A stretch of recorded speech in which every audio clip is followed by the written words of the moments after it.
What if the night don't fade, stays bitchy? What if the blind see true soul itchy?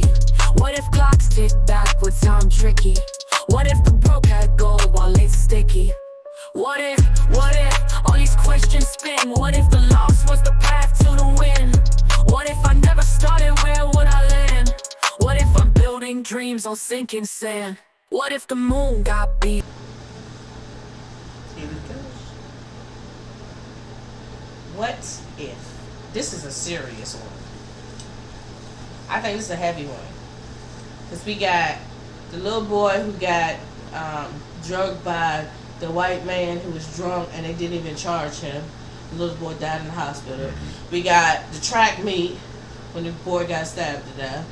We got the little boy who walked into 7-Eleven and got choked out for no reason. Then the police came and arrested him and he was unconscious. We got the little boy walking through the neighborhood that got followed by people for no reason when his grandmama lived in the neighborhood. Y'all trying to figure out what we talking about. Huh. What if?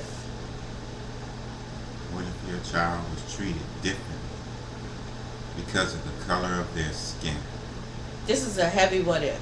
And I think this is going to be our last one for July. I'll save the other what if for August. Because racial bias, community tension, and family resilience, we being eaten alive right about now. And a lot of y'all going to say, it's because of MAGA has control. It's because the government's been having control over everything we do. But one thing that we should know is that as American people, we at the bottom of the row. I don't care what color you look like. But I'm going to get the answers out the way because I know he's dying to say something about this one. Because if you're a black man or a black woman in America, you understand what we about to say. What if your child came home saying they were watched, judged, or even teased just because how they look? In today's world, where black boys in America are dying younger than their peers outside in England, and racial abuse still thrives online and in communities, teaching kids compassion, understanding, and courage is more crucial than ever. Got that right. So here we go. Ready? So, has anyone in your family felt treated differently? And then, how do you think that made them feel? I can say one thing. We see the difference when Gizmo and Bear walk outside and then they see his mama. We see that difference. Or like in the store. Or in the store, we see the difference. Because little old white ladies will go start talking to them, and then they'll come back to me and mom. And then she's looking like, oh my God, the face expression. But there's one thing that I want them to understand. How you treat a person is going to determine if that person might help you again. But see, we a whole different breed, because even if somebody treat us like shit, we see that same exact old person fall, we will go and try to help them. Yeah. It used to be like that. But I want Chuck to tell you how he feels, because when people see him, he's a big black monster. Nah, I think it's crazy, right? Because you can be just dumb along. Like, I was dumb along, I mind my business, and it's been several times when someone will, they'll look at me strange, and then the lady will go hold her purse, or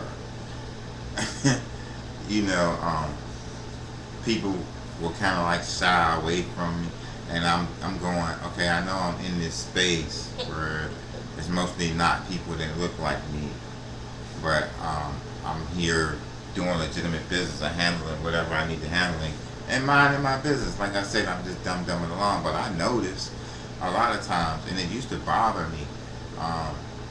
I was riding my bike last summer. I think yeah. and I ride down past the college, and my phone kept going off, right?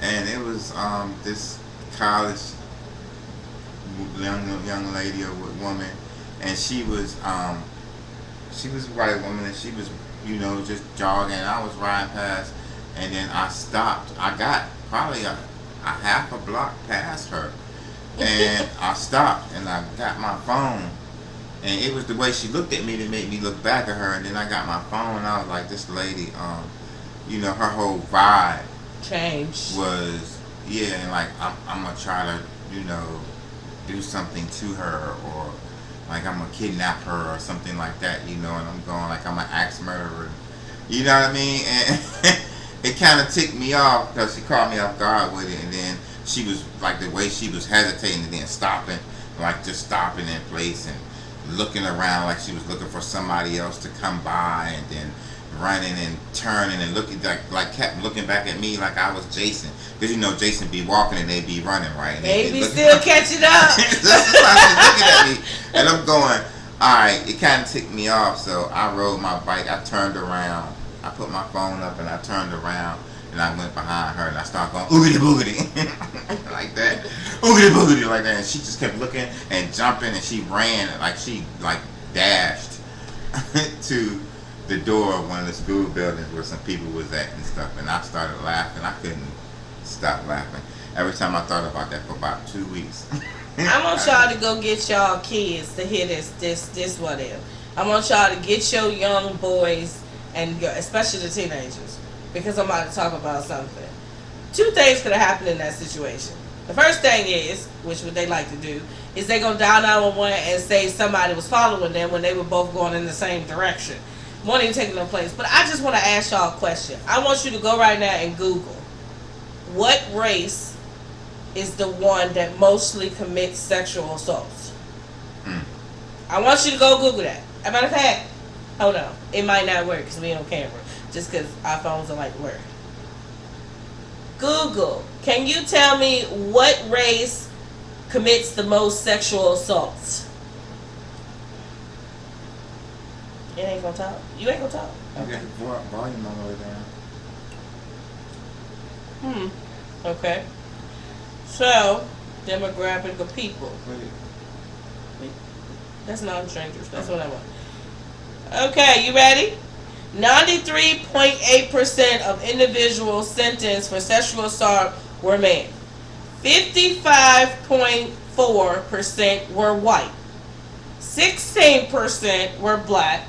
14% was Hispanic, and 12.3% was Native American, and 2.2% in other. So I'm gonna put that all the way up so y'all can see. That's crazy. And this is by Google. This is by the RAIN. If y'all know who the RAIN is, they the people that's the sexual assault hotline. So, question, Chuck. Now, I'm about to ask this. I'm about to do the typical thing here, but what if your teen was pulled aside by the police or profiled in a store?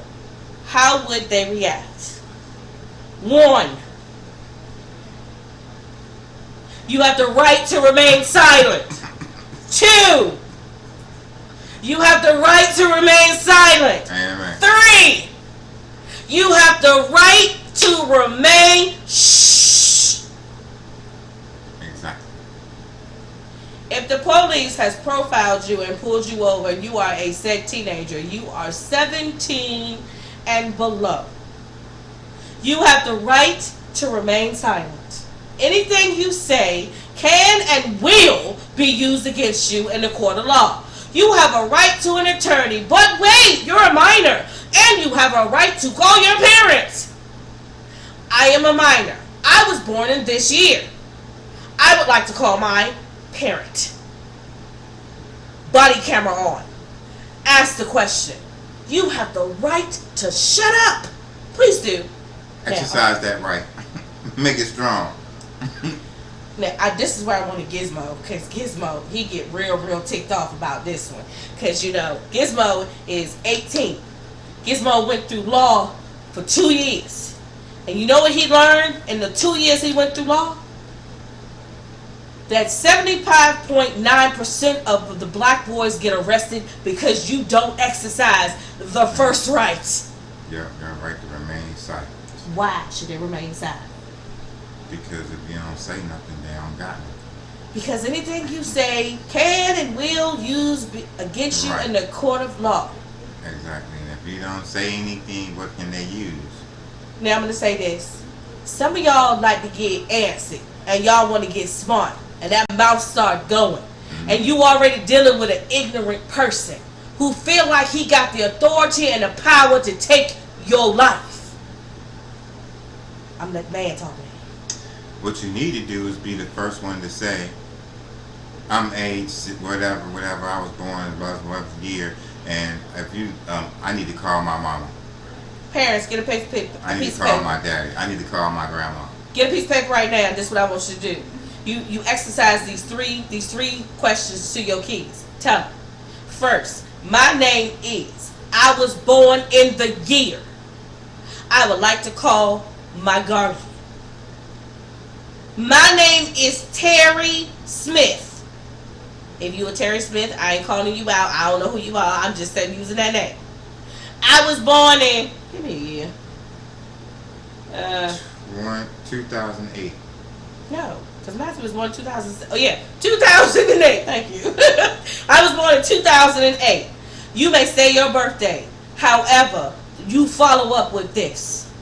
I would like to call my parent and guardian. I feel threatened in this moment. Stop talking. No matter what their response is. I don't care if they tell you you're not in trouble. First of all, if somebody started off with you're not in trouble, you're in fucking trouble.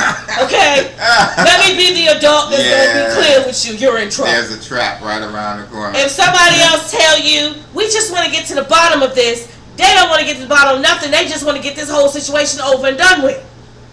If somebody tell you, we have proof, show it to my parent or guardian. Exactly. Inside of this, you're going to see a thing that's called Game On. Parents, go watch it. It's on this channel. Go watch it. Go watch all 3 parts. Watch it over and over again. And in August, we'll see the little, what's the thing called? Manuals. In August, you see the manuals that's going to be in our Whispering Vault. Understand, parents, that we got people who were bullied. We got people who got inside hatred. We got people who got a dominant spirit. We got people who got narcissism that are wearing badges that are supposed to protect us because they work for us. If you got a badge on, you work for the community. They don't work for you. Yeah, and how you interact with them determines how you can actually, handle them. Because really, it's not that hard in most situations. No matter if they be an a-hole or not. If you handle it correctly, then you can go above their head and get them handled. Because, not only do they work for you, so do their boss. Now I want y'all to do an assignment right now, because all y'all wanted What If to come back. I might air this one first. Y'all wanted this one to come back. I want y'all to do the stories at the table. Now some of y'all gonna say, Baby Whisper, we should be telling our kids things we've been through. No, yes you should. I want you to sit down and share a moment. Make sure it's PG. Make sure it's G. Because they changed the rating. So I gotta be careful. Make sure it's G rated. Tell them about the time that you were unjustly treated. Discuss how you handled it and how you could have did better. Yeah, discuss how it made you feel first. And then how you could have handled it. Because it's crazy because we need to first think about, because emotions kick in quick. So we need to remember that when the emotions kick in, then we gotta say, oh yeah, they're making me feel like this. It's time for the routine. Time for 1, 2, 3. Let's get it. You know what I'm saying? Time for the routine. So teach them.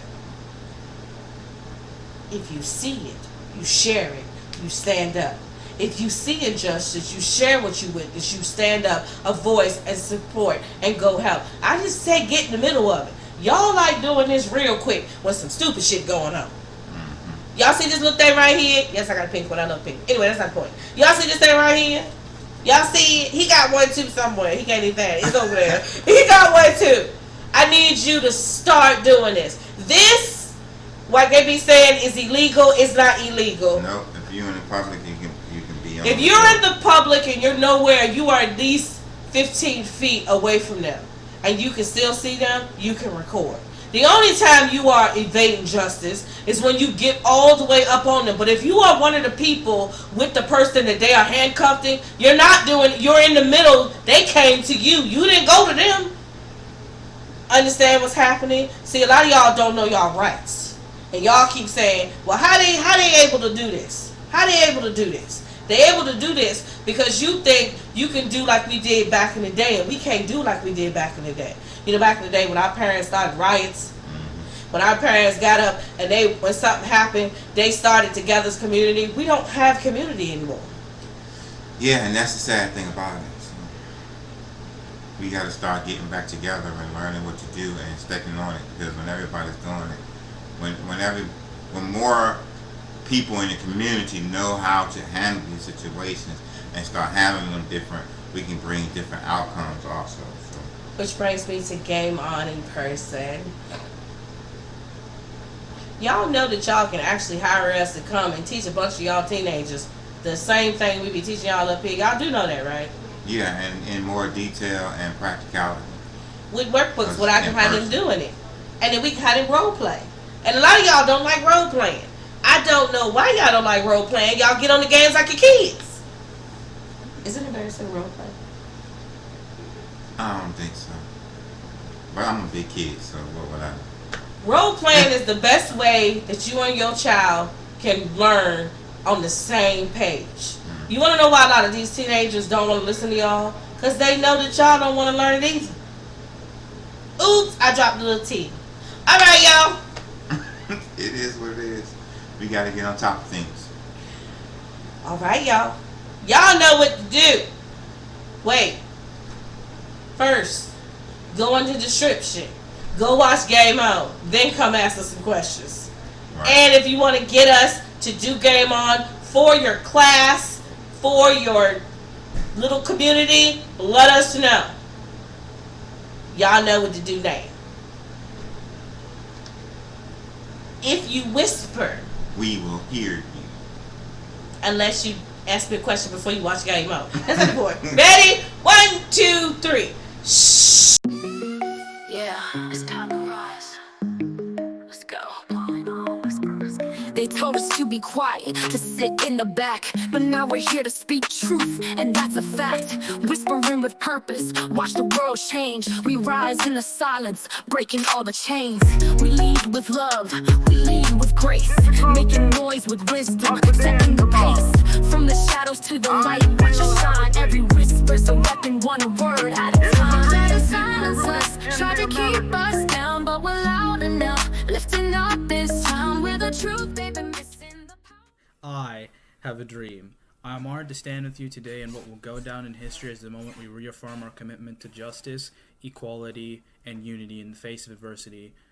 50 of many years ago, a great American in whose symbolic shadow we gather today awakened our nation to the profound truths of liberty and justice. That moment brought forth new hope to millions, yet today we find ourselves still grappling with the lingering shadows of injustice, inequality, and division. I have a dream that one day our society will rise above the suffering caused by homelessness, that no one will be forced to sleep under bridges, on park benches, or in cars while promise of shelter and security eludes them.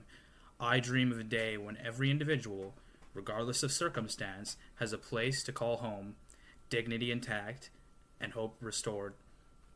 I have a dream that the fear born of senseless mass shootings will no longer haunt our schools, our place of worship, our neighborhoods. I dream of communities free from shadows of violence, where children can play without fear, families can gather in peace, and our shared spaces are sanctuaries of safety and love. I have a dream that the wounds caused by the police brutality will heal, and that justice will flow like a mighty river. I dream of a day when law enforcement serve not as a symbol of fear, but as a pillar of trust, equity, and protection for all people. I dream when no mother or father must grieve the unjust loss of their child at the hands of those sworn to protect them. I have a dream today. I dream of a world where every voice matters and every story is heard. A world where the struggles of marginalized ignite compassion rather than indifference. where systematic barriers to opportunity are dismantled, and the bridges to equity are built with intention and love. I dream of a planet where a commitment to justice extends to the earth itself, a world where environmental preservation is not a distant ideal, but an urgent reality. Embrace with the fervor we demand for social injustice, because the fight for our planet is inseparable from the fight from our people. I have a dream today. Another page. Alright. I dream that in our streets, communities, and home, love will overcome hate. Understanding will triumph over ignorance, and empathy will drive our actions. A day when the chains of division, whether of race, faith, or socioeconomic status, are broken, and humanity is bound together by mutual respect and care. This is our hope, and this is the faith that carries us forward. With this faith, we will rise from the valleys of despair to mountaintops of hope. With this faith, we will transform the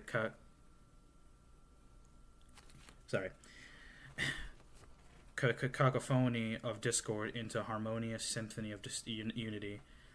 Let freedom ring in every corner of our nation. Let it ring for the unhoused, for the victims of violence, and for the families seeking justice. Let it ring in classrooms and courtrooms, in hospitals and shelters, in boardrooms and living rooms. Let it ring under person, regardless of their station in life. That person can dream boldly and live fully.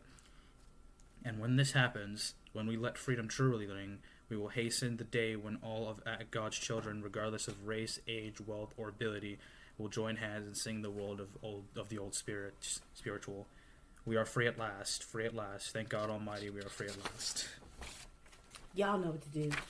What they supposed to do there? Making noise with wisdom, setting the pace. From the shadows to the light, watch us shine. Every whisper's a weapon, one word at a time. Try to silence us, try to keep us down, but we're loud enough, lifting up this town with the truth they've been missing. Whisper!